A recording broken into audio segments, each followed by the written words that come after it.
Quando o homem é renovado, quando seguimos a imagem daquele que o criou, a promessa do novo concerto é cumprida.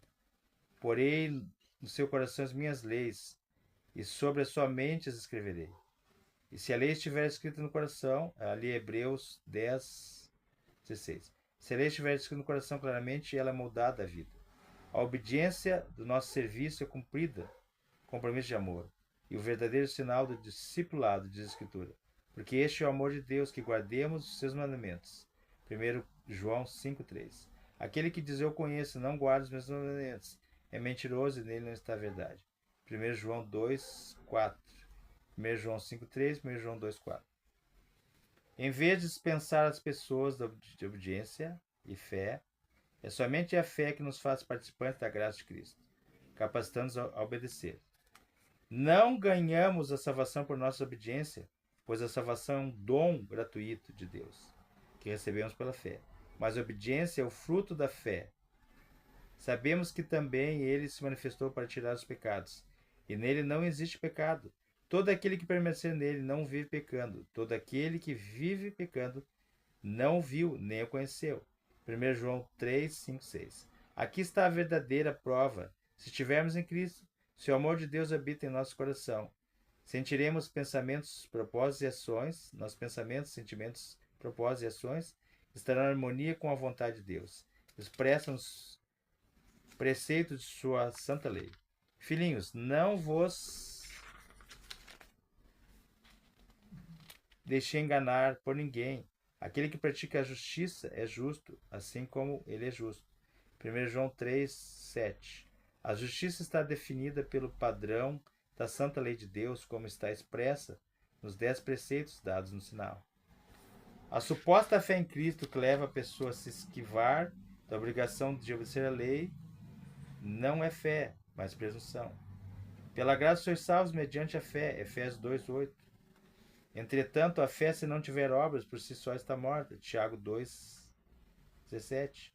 Jesus Cristo disse acerca de si mesmo, antes de vir à terra: agrada-me fazer a tua vontade, ó Deus meu. Dentro do meu coração está a tua lei.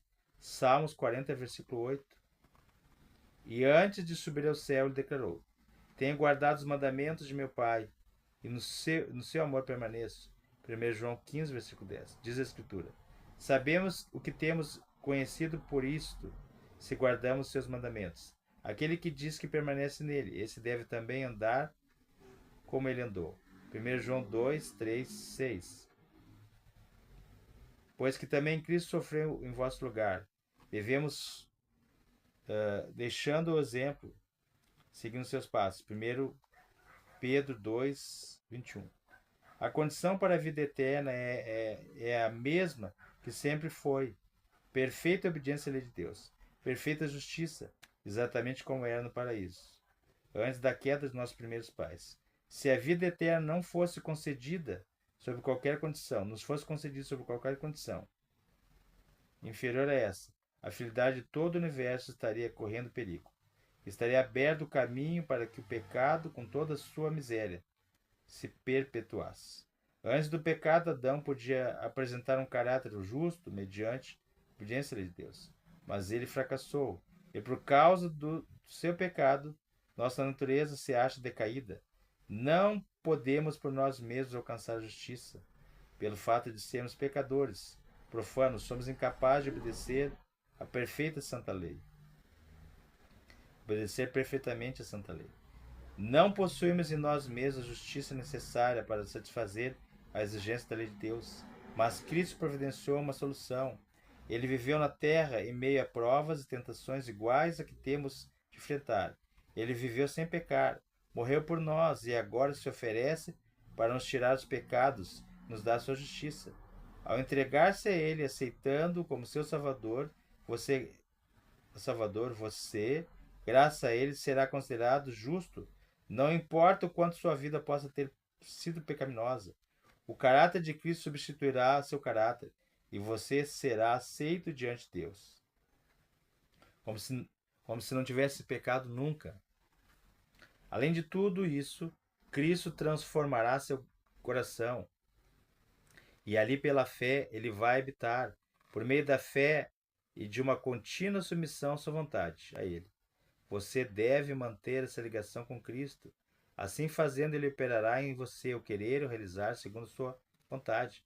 Você poderá dizer: e se viver agora que tenho na carne, vivo pela fé no Filho de Deus, que me amou a si mesmo e se entregou por mim. Gálatas 2, versículo 20.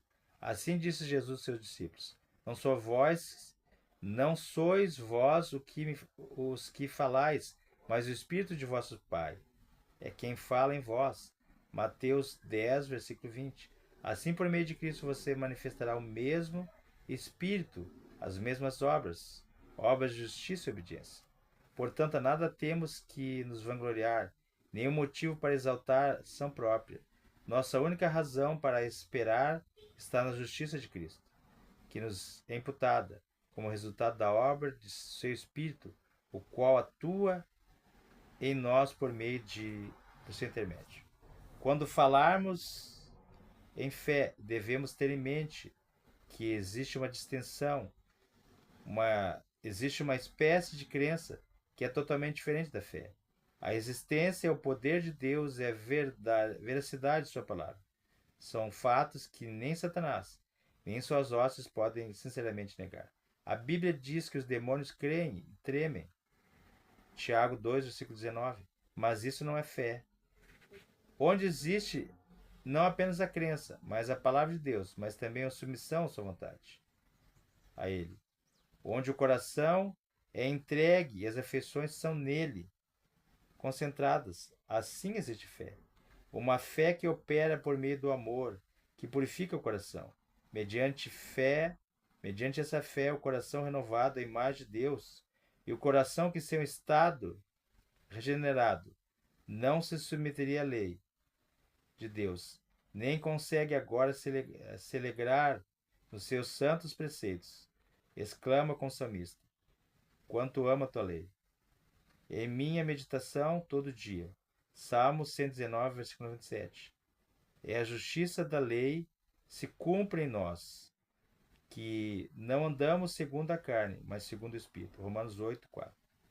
Aos que já conheceram o poder perdoador de Cristo e que realmente desejam ser filhos de Deus, mas percebem que seu caráter é imperfeito, sua vida cheia de faltas, e chegam a duvidar em seu coração se foi renovado pelo Espírito Santo.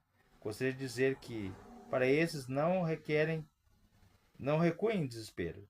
Muitas vezes tivemos que nos prostrar e chorar aos pés de Jesus, por causa de nossas faltas, erros, mas não devemos desanimar, mesmo se formos vencidos pelo maligno. Não seremos rejeitados nem abandonados por Deus. Não. Cristo está à destra de Deus. Também intercede por nós. Disse o amado João: estas coisas vos escrevo para que não pequeis. Se todavia pecar, temos advogado junto ao Pai, Jesus Cristo o justo. 1 João 2, versículo 1. E não vos esqueçamos das palavras de Cristo. O próprio Pai vos ama. João 26, João 16, versículo 27. Ele deseja atraí-los para si, para que você possa ver a pureza e a santidade dele refletida em você. E se você se entregar a ele, aquele que começou em você a boa obra, há de concluí-la até o dia de Cristo. Orem com mais fervor, creia plenamente. Deixemos de confiar na própria força e passemos a confiar no poder de nosso Redentor. Então louvaremos aquele que é o nosso Salvador. Quanto mais perto você estiver de Jesus, mais cheio de falta sentirá que é, pois sua vista ficará mais clara e suas imperfeições serão vistas em amplo e distinto contraste com a natureza perfeita de Cristo. Isso é a prova de que os enganos de Satanás perderam seu poder e que a influência vivificadora do Espírito de Deus está lhe despertando. Quem não reconhece a própria pecaminosidade não consegue desenvolver um amor mais profundo por Jesus. A pessoa que é transformada pela graça de Cristo passará a admitir seu caráter divino, mas o fato de que não enxergar a própria deformidade moral é uma indiscutível evidência de que não tivemos uma visão da beleza da essência de Cristo. Quanto menos enxergarmos as próprias qualidades, tanto mais veremos a infinita pureza e bondade do nosso Salvador. A percepção de nossa pecaminosidade nos conduz àquele que pode, de fato, perdoar. E quando uma pessoa, ao perceber seu desamparo, busca Cristo, ela se revela de maneira poderosa. Quanto mais percebemos nossa necessidade de nos chegarmos a Ele e Sua palavra, mais elevada será a vista que teremos seu caráter e mais plenamente refletiremos Sua imagem. Queridos, então, que nós precisamos buscar a Jesus, pedir fé para Ele, fé que confie nele, que se é poder de Cristo, se é poder da Sua palavra, que você tira os seus pés e transformação de caráter. Em nome de Jesus, amém. Querido bondoso Deus, abençoe aqueles queridos que vão ver agora. Que esta mensagem pode ser uma bênção para eles. E para mim também. Perdoa os nossos pecados. Nos dá a força para viver uma vida vitoriosa do teu lado. Em nome de Jesus, amém. Veja esse vídeo, se inscreva e compartilhe, ok? Veja esse vídeo aí, inscreva e compartilhe. Leva essa mensagem para outras pessoas. Deus vai te abençoar muito e a mim também.